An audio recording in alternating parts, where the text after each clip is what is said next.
Assalamualaikum warahmatullahi wabarakatuh. Selamat pagi, siang, sore, malam, Bapak Ibu semua, dan rekan-rekan semua. Perkenalkan kami dari POA 2 dari kelas A5DA, eh, dari kelompok POA 2 Fakultas Teknik Binus Online Learning. Pada kesempatan kali ini, kami akan mempresentasikan hasil praktikum term project untuk mata kuliah Production and Operation Analysis. Sebelum memulai, izinkan saya memperkenalkan anggota kelompok kami. Saya sendiri yaitu Awan Dora Matarif, kemudian ada Bapak Aulia Usman, ada Ibu Lydia Marina Setiawan, ada Bapak Rahmat Andri Julianto, dan ada Bapak Nandi. Daftar isi dari presentasi kami ini mulai dari forecasting sampai operation scheduling sesuai dengan eh, sesuai dengan apa yang kita praktikumkan pada semester kali ini. Yang pertama yaitu forecasting. Tujuan forecasting yaitu yang pertama memahami konsep dan prinsip dasar peramalan. Yang kedua menganalisis dan menerapkan model peramalan yang tepat berdasarkan pola permintaan. Yang ketiga membandingkan antara hasil model peramalan. Yang keempat menghitung ukuran akurasi, perkiraan, dan interpretasi hasil. Kami menggunakan data penjualan Familia Green Bike sebagai dasar perhitungan. Analisis mencakup seasonal value, level, dan tren, serta perbandingan antara beberapa metode forecasting. Hasilnya menunjukkan bahwa metode yang paling akurat berdasarkan error measure seperti MAPE dan MAD memberikan hasil ramalan yang stabil dan mendekati data aktual. Forecast ini kemudian menjadi dasar perencanaan agregat di modul berikutnya. Modul berikutnya yaitu agregat planning. Tujuannya yaitu satu, menjelaskan prinsip perencanaan agregat, dua, menjelaskan jenis-jenis perencanaan produksi agregat, tiga, mengidentifikasi keuntungan dan kerugian dari setiap jenis perencanaan produksi agregat. Kami membandingkan beberapa strategi produksi. Dari hasil simulasi, kami menemukan bahwa mix strategi memberikan hasil terbaik dengan penurunan total biaya produksi hingga 18% dibanding strategi tunggal. Perencanaan ini mempertimbangkan faktor-faktor seperti kapasitas tenaga kerja, biaya lembur, dan biaya penyimpanan. Modul selanjutnya akan dilanjut oleh Bapak Aulia. Silakan Bapak. Ya, terima kasih Pak Awando. Untuk modul 3 terkait dengan bill of material. Jadi tujuan dari modul ini yang pertama adalah membuat assembly chart, kemudian yang kedua membuat struktur produk, dan yang ketiga menjelaskan langkah demi langkah proses pembuatan bill of material. Next. Ya, dari hasil dan pembahasan untuk ketentuan dalam pembuatan untuk assembly chart, di mana diameter komponen itu berukuran 6 mili, kemudian untuk diameter sub assembly itu di ukuran 9 mili, dan diameter sub assembly di ukuran 10 mili. Kemudian setelah membuat assembly chart, itu dilanjutkan dengan membuat product structure seperti yang nampak di tengah, dan setelahnya adalah membuat bill of material atau BOM. Next. Nah, untuk modul 4 terkait dengan master production scheduling, tujuan dari master production scheduling yang pertama adalah menjelaskan hubungan antara perkiraan perencanaan agregat dan MPS, dan yang kedua menggambarkan MPS dan di mana MPS paling baik untuk diterapkan. Next. Nah, kemudian untuk MPS sendiri berdasarkan catatan dari kelompok kami, mempertimbangkan beberapa hal termasuk dalam MRP, maka diputuskan next untuk slide selanjutnya.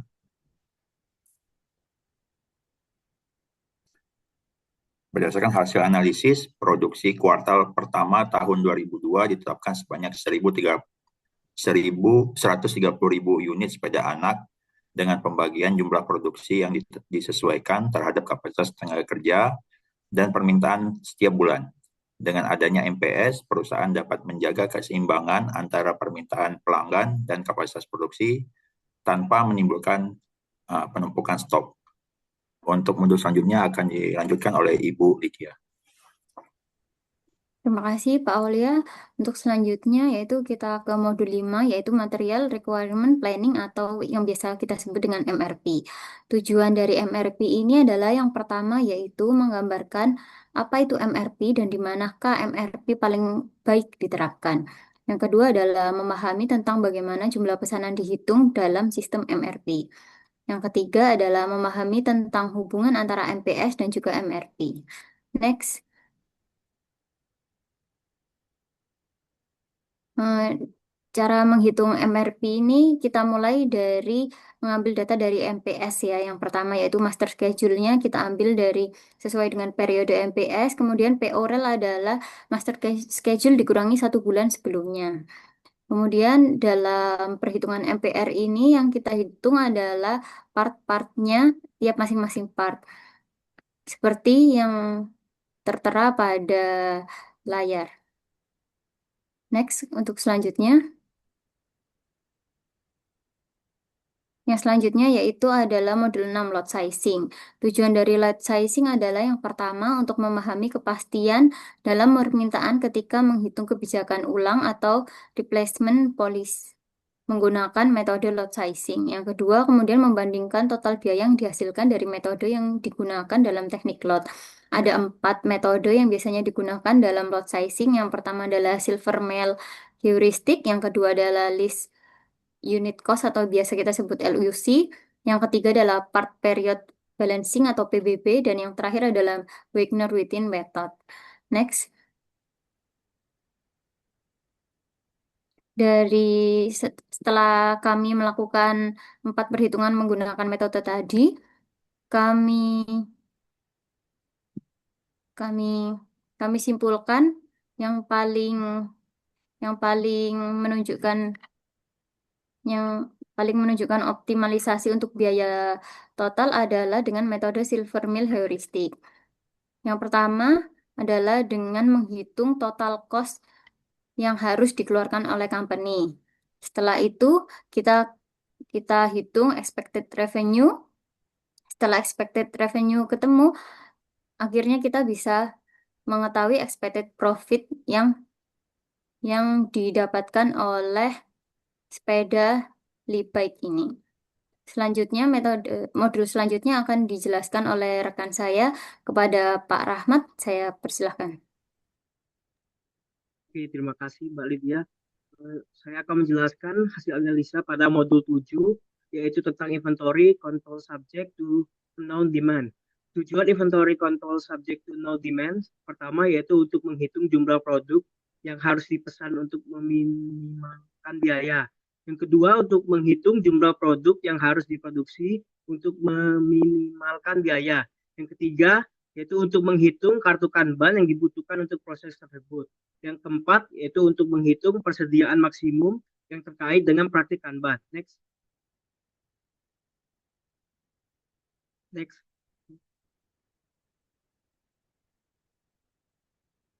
Nah, ini adalah hasil yang kami dapatkan dengan perhitungan menggunakan inventory control dan penerapan sistem Kanban. Dalam modul ini, kami fokus pada bagaimana perusahaan mengelola persediaan dan aliran material agar efisien dan tidak berlebih. Berdasarkan hasil perhitungan menggunakan metode Economic Order Quantity, jumlah pemesanan optimal adalah 7.800 unit per siklus pemesanan. Jumlah ini memberikan keseimbangan antara biaya simpan dan biaya pesan dengan total biaya tahunan yang paling minimum.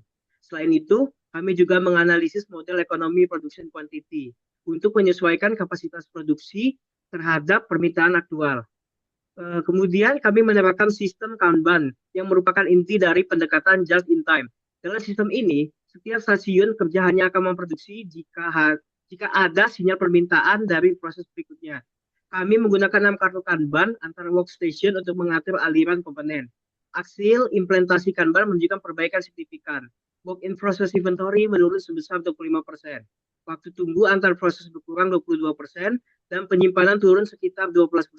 Sistem Kanban ini membuat produksi lebih fleksibel, menghindari overproduction, dan mengeluarkan prinsip lean manufacturing serta just in time. Dengan kata lain, kontrol persediaan yang baik dan penerapan Kanban tidak hanya menghemat biaya, tetapi juga mempercepat aliran kerja di lantai produksi. Selanjutnya, untuk modul Modul 8 akan dijelaskan oleh rekan saya. Baik, terima kasih Pak Rahmat. Untuk modul 8 yaitu Operation Scheduling, di mana dari modul 8 ini terdapat dua tujuan. Di antaranya yang pertama, menghitung jadwal mesin dan juga menghitung jadwal karyawan. Dari penjadwalan dua aspek ini, dua tujuan ini merupakan aspek yang penting ya dari kontrol operasi di industri manufaktur ini sendiri. Dan untuk hasilnya sendiri dapat kita lihat. Next.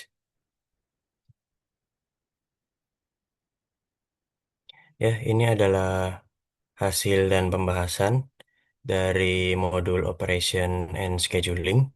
Terdapat hasil yaitu di sini kami melakukan penelitian terkait dengan hari Senin sampai dengan hari Minggu, di mana untuk kebutuhan karyawannya sendiri paling tinggi itu ada di hari Selasa dan juga hari Jumat sebanyak 65.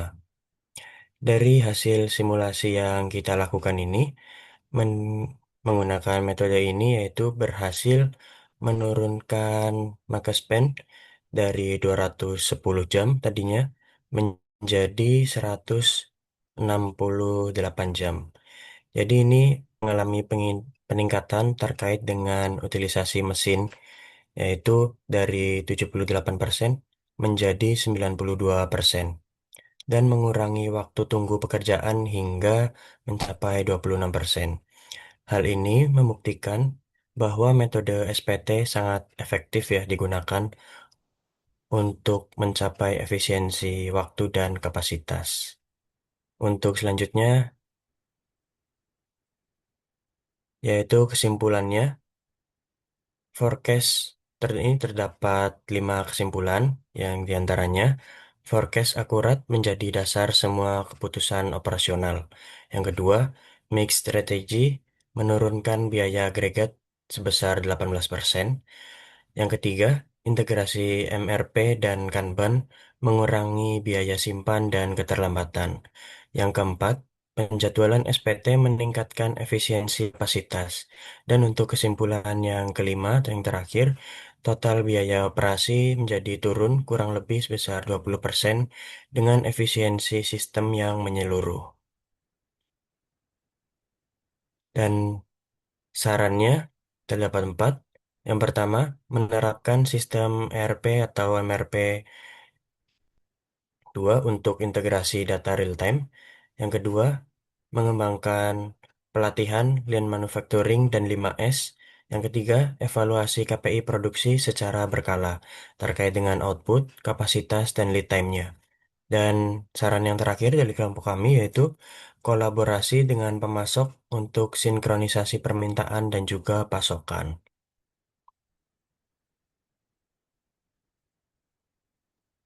Baik, Baik, Bapak Ibu itulah semua, ya. Saya demikian kembalikan. presentasi. Ya, Baik, terima silakan, kasih Pak Pak Pandu. Bapak Nandi. Eh, Terima kasih Bapak Ibu semua.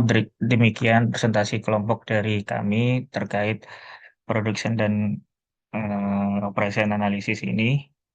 Mudah-mudahan bermanfaat. Terima kasih.